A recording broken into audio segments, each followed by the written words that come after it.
I'm John Barclay, and welcome to the Fatality Free Future podcast. My name is Holly Ferguson. This is the podcast where we explore the possibilities and challenges of creating a fatality-free future.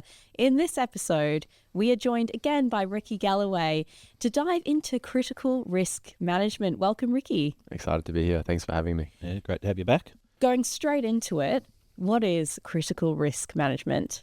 Critical risk management is all about identifying what critical risks there are within a business, assessing those risks, and properly implementing the right controls. For those who have done that sort of work or understand critical risk management, really, it's those fundamental parts, right? It's taking the time to identify the risks in your business. And that probably has a couple of bits to it, doesn't it? Right? We probably need to talk about damaging energies. We probably need to talk about situations. So it's really doing that critical risk work. But then, how are we going to control it and how are we going to monitor it and make sure it's working?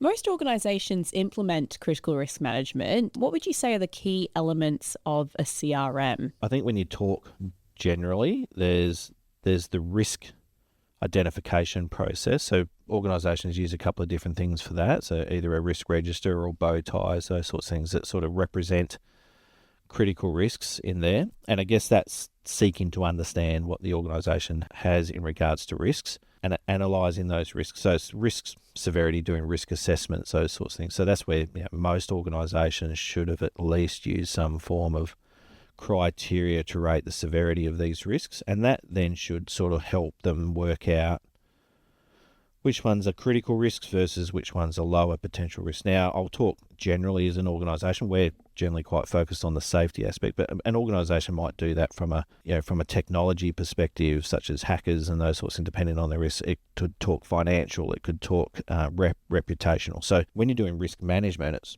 we're going to be talking more about it from a fatality prevention point of view, but most organisations would do that from a whole risk point of view. So if we are looking at it from that fatality prevention point of view, what are some of the key elements within that type of risk management? Well, the key element there would be identifying which controls are critical, and it would be implementing the right controls. So using the hierarchy of controls, elimination being the most efficient, and moving down that pyramid. There are some good tools out there, right? So there's some standards around hierarchy of controls and trying to think about the levels of controls and then sort of describing how you're going to control and what are more effective. So some people might even use language like hard controls and soft controls. So if you're looking at the hierarchy of controls with elimination, sort of substitution, depending on what version you're using, isolation, engineering, those sorts of things, most would start to categorize those as hard controls. And what they sort of mean by that is, those hard controls are having a physical containment of the hazard. That's doing something physically with the hazard. The last couple of controls around administrative, so systems and process and methods, as well as PPE, class them as soft controls because really they're not necessarily physically changing the hazard or doing something to do something with the energy source. They're generally trying to do something around the person who's doing the work in their level of exposure to or interaction with the risk. So that's really helpful, and I think that helps all organisations start that work there. Again, I don't say they're all hard and fast. I think when we talk about critical risk management, it's about layers of controls. So if you think about a bow tie, it'll have sort of the hazard source or the event type, and then it should have multiple levels of controls. And some of them might be hard controls, some of them might be soft controls. I'd like us to look at management commitment and collaboration in this conversation. Ricky, what level of involvement or commitment do we need to make this work? Well, part of the risk management process is consultation. So it's really important to involve those workers who are risk-facing. It's important to involve them in identifying critical risks that are relevant to them, having them involved with the risk assessment process as well as identifying what controls will work for them specifically. And not only that, post-implementation of the control, it's important to see, catch up with the workers and review whether these controls are still effective and working for them. There's a couple of reasons why we do that, because they may understand the complexities of the work a little bit better. I think as you get further removed from the work, you sort of start to lose sight of the complexity of work. You can be a little bit too removed from it. So I think that consultation is key. And I guess that's what I really like about the code of practice in Australia around risk management in general is, yes, it has the basic steps, but it also really emphasises the power of and the need for collaboration and consultation in that process. Yeah, can you expand a little bit about the code of practice? Because is that exclusive to Australia? Do other countries have it? What's ours like? My understanding is just, different regions have different information and different legislative requirements.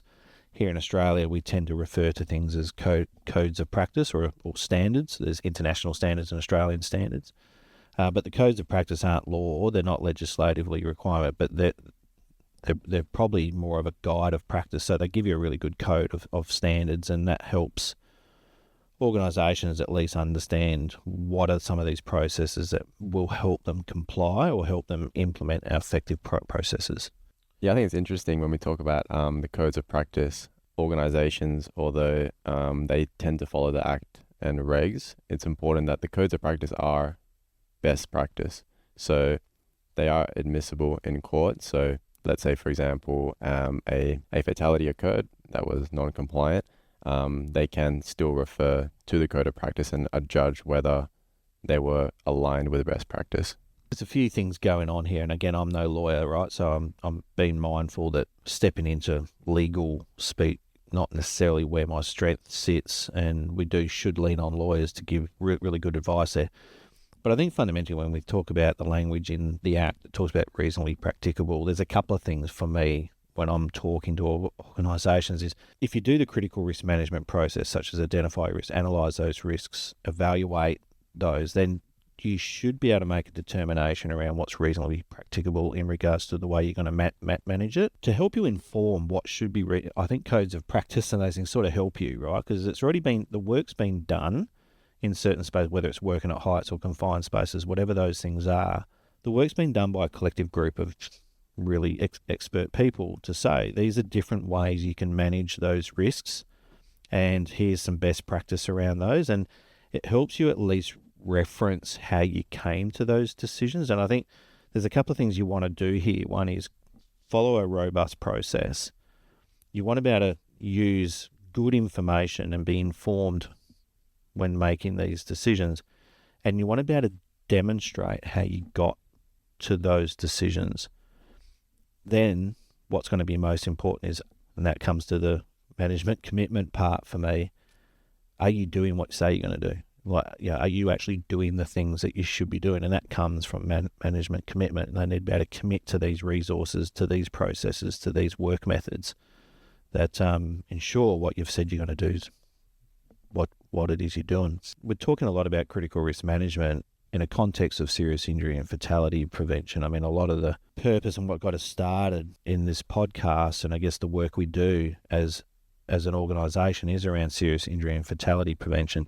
For me, and Ricky and I were doing some work around this language and how do we actually think about helping, because we talk about a lot of these things, and I think we started this conversation internally.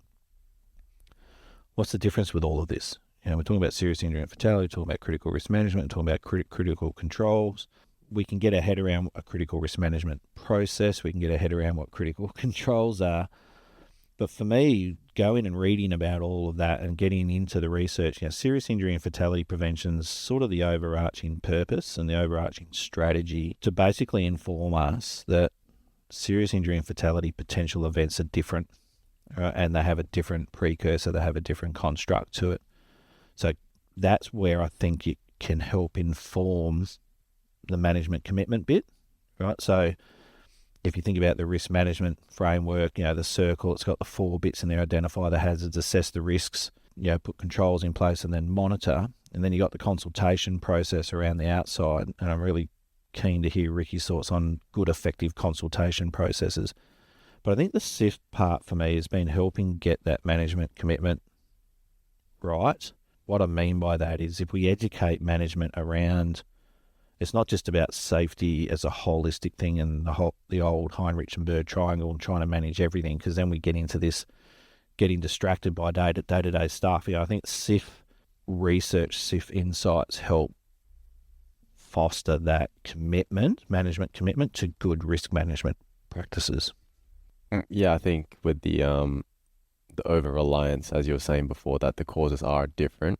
I think with the over-reliance on surface level statistics like TRIFR rates, for example, it can make processes within critical risk management seem like checkbox. For example, doing your safety walk and doing those verifications, it can seem like a checkbox task for a lot of supervisors. I think you're right. I think because we try and put a lot of process around this, I think we over-process it sometimes, and we start to get a bit of a because of all that high frequency stuff going on. We run the risk, and it's not unusual. I don't want to too generalize, but I think it's pretty fair to say that most of us fall into the trap of just creating another assessment tool, another checklist, another short procedure, another short process, and I think it becomes unhelpful at some point, because leaders are just going out ticking the boxes now. And I think the verification conversations, which is embedded through all of these conversations, I think is the control present or is the control effective? And I think unfortunately what a checkbox runs the risk of is it just present or not, and not necessarily getting into the effectiveness of it. Yeah, and I think with that checkbox exercise, are we looking at safety risk, or are we just looking at participation in safety practices? Cool, that's really opening up another one, and I think that's a really good conversation to get into when we start talking about the monitoring of safety, right? We obviously have our lagging indicators, which is incidents and injuries, and we sort of then box up all this leading indicator, inverted brackets, leading indicator stuff, but most of it's just participation. Have we actually completed these checks? And have we ticked these boxes? And it doesn't actually inform us on what's working and what's not working. Now, not every control is a critical control. And I've heard you say previously, John, that to keep the process tight, we need to keep critical controls to just a few. So how do we do this? In that critical risk management process, there is a part in there to identify and define controls. And the organisation should identify all controls. Right, so all the things we're doing to try and manage that risk in our business, part of that process though should be evaluating those controls. The hierarchy of controls can sort of help that thinking process, but also I think it needs to be a consultation process around making decisions around which ones are critical. And I think it goes into, if something happened and that control was absent, is it now more likely than not a fatality would occur? Versus if an event happened and if that control was absent, did it really have an impact on the outcome? So I think that work is really important. But so what might happen from that is you'll have a critical risk. You might define 20 different things you're doing to manage that risk, but out of that list, maybe only half a dozen of them are really critical and having a significant impact on managing the risk. So we take that example of suspended loads. And we have 8 or so controls for that critical risk. If we've listed PPE and if we've listed rated slings that are tested and tagged, if they're absent and there is a proper barricading within a drop zone, what would happen?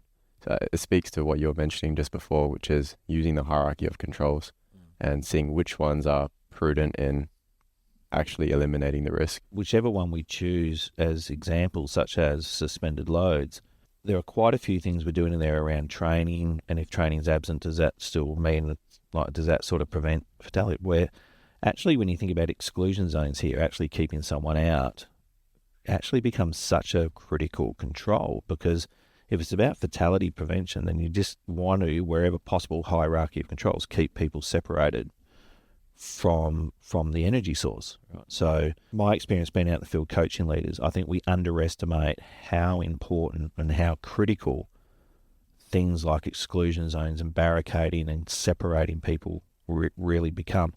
I mean, I had one out working with a leader. It was a suspended load. It was basically taking a very large radiator out of a dump truck. Radiator was higher than the roof that we're in at the moment, so it just shows you how big that was.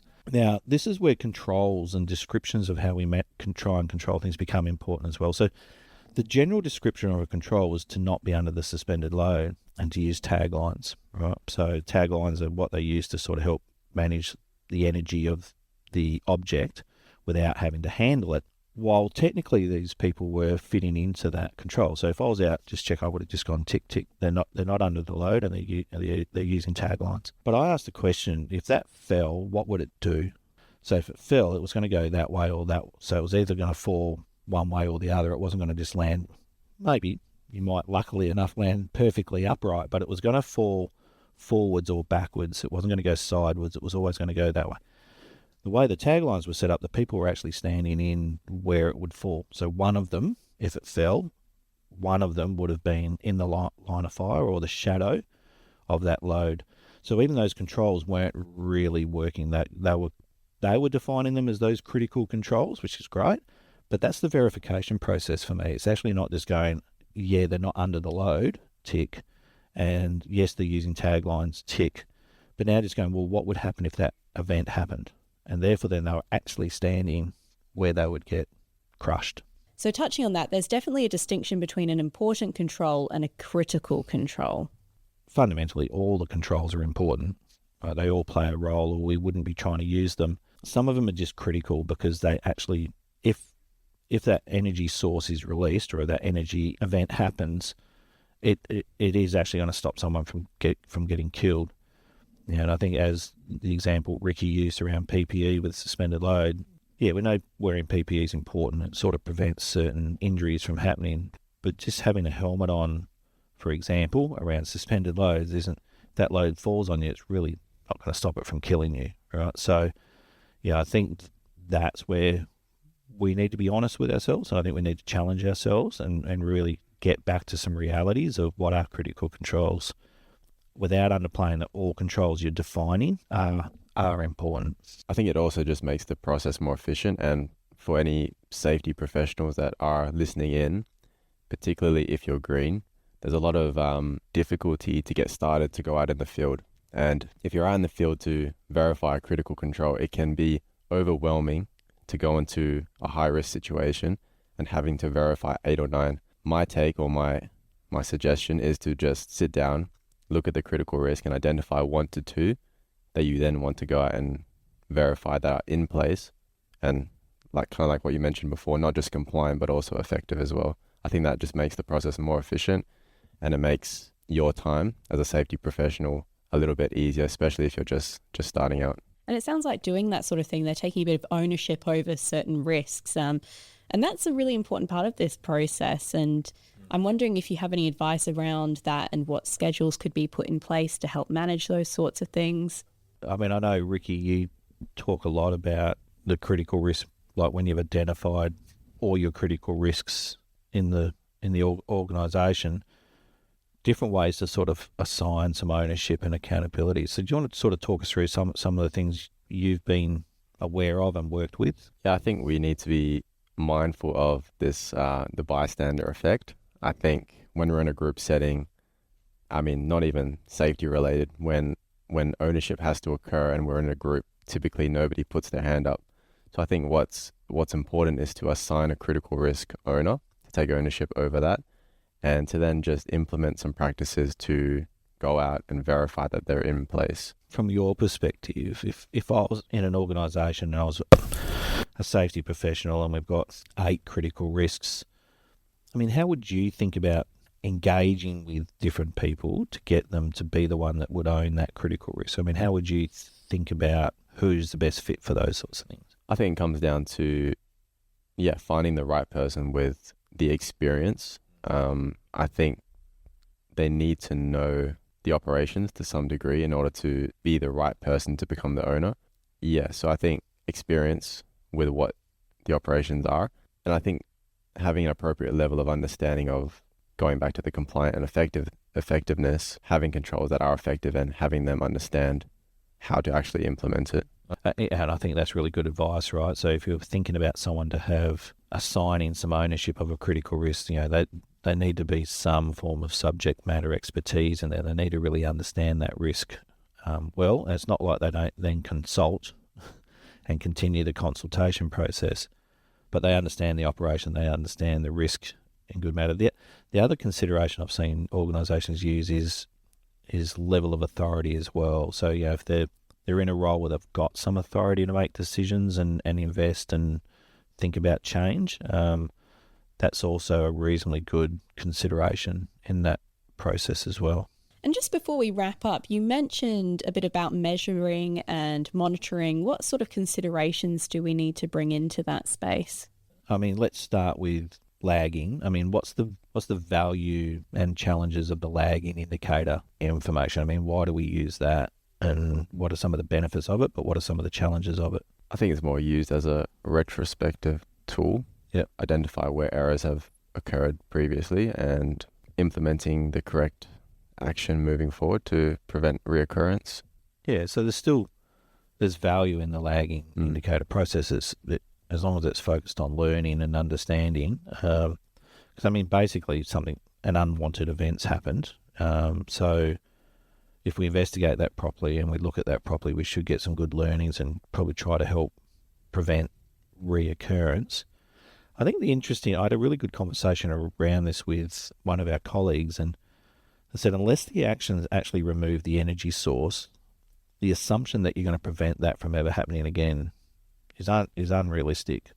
It's about putting controls in place so you limit the possibility of that happening again. You know, as we get into these conversations around controls, unless you eliminate, like you still run the risk of the event happening. All you're trying to do is reduce the possibility of it happening. Ricky, what's your perspective then in the general conversation around leading indicators? I think it's about making sure those leading indicators are telling you the information that you actually want.